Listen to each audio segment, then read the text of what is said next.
અરજદારોના ધામા છે। કલેક્ટર કચેરીએ મોટી સંખ્યામાં ઉમટ્યા છે અરજદારો અને અપાર આઈડી માટે પણ આધાર કાર્ડ અપડેટ કરાવવાની જરૂર હોય છે।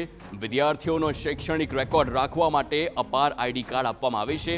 આધાર કાર્ડમાં સામાન્ય ભૂલો હોવાથી નથી બનતું અપાર આઈડી અને તેને લઈને જ હાલાકી પડી રહી છે। વિદ્યાર્થીઓ સાથે વાલીઓ આધાર સેન્ટર પર ઉમટ્યા અને જન્મના દાખલામાં સુધારા માટે પણ અરજદારોના ધર્મના ધક્કા પણ તેમને થઈ રહ્યા છે। તેમને હાલાકી ભોગવવાનો વારો આવી રહ્યો છે।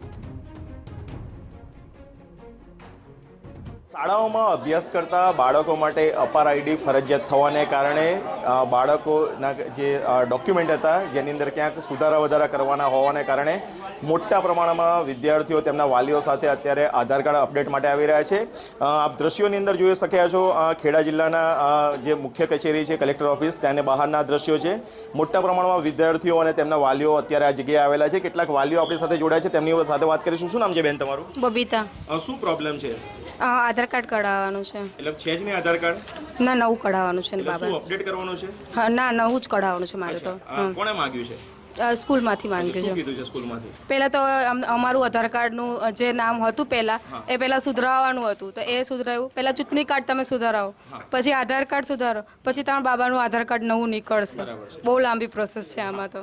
શું નામ બેન તમારું? ઉષાબેન। ક્યાંથી આવે છે? નડિયાદથી જવાનગર। શું આધાર કાર્ડમાં શું અપડેટ કરવાનું છે? Mobile number. મોબાઈલ નંબર હા। સ્કૂલમાંથી માંગ્યો છે? ના, સ્કૂલમાંથી નહીં, આ બેંકમાં આપણે લિંક કરાવવાનું હોય છે નંબર, એનામાંથી માંગ્યો છે। દ્રશ્યોમાં જોઈ શકાય છે બીજા પણ વિદ્યાર્થીઓ આવેલા છે જે ક્રમબદ્ધ નંબર પ્રમાણે તેઓની અંદર મોકલવામાં આવે છે। આપણી સાથે જે ઓપરેટર છે આપણે તેમની સાથે વાત કરવાનો પ્રયાસ કરીશું કે કયા પ્રકારની સ્થિતિ હોય છે, દરરોજ કયા પ્રકારનો ટ્રાફિક રહેતો હોય છે અને કયા પ્રકારે તેઓ અપડેટ કરતા હોય છે। આપણી સાથે જે બેન જોડાયા છે, બેન આપનું નામ શું છે? પ્રીતિબેન સોની। બેન, મોટા પ્રમાણમાં જે વિદ્યાર્થીઓ અહીંયા આવી રહ્યા છે વાલીઓ સાથે કેમ આવે છે? હવે અત્યારે તો એવું છે, અપાર આઈડીનું કામ ચાલે છે, નીટની એક્ઝામ ચાલે છે, એટલે બધા અપડેશન, નામ ચેન્જ કરવા, ડેટ ઓફ બર્થ માટે આવે છે, એનું પ્રોસેસનું કામ ચાલે છે અત્યારે। વિદ્યાર્થીઓના વાલીઓ આવે છે, કયા પ્રકારની ભૂલો વધારે જોવા મળે? હવે એમાં કેવું, બર્થ સર્ટિફિકેટમાં જ પહેલી ભૂલ હોય। હવે બર્થ સર્ટિફિકેટ હોય તો બારકોડ નહીં હોતું, બારકોડ ના હોય તો ફાધરના આધાર કાર્ડમાં ભૂલ ચૂક હોય છે, એટલે પબ્લિકને થોડો ધક્કા થાય છે।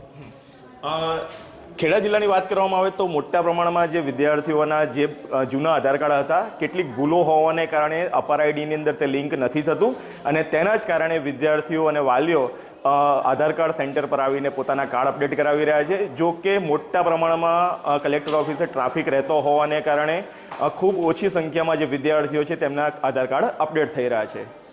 ધર્મેન્દ્ર કપાસી, TV9 ખેડા।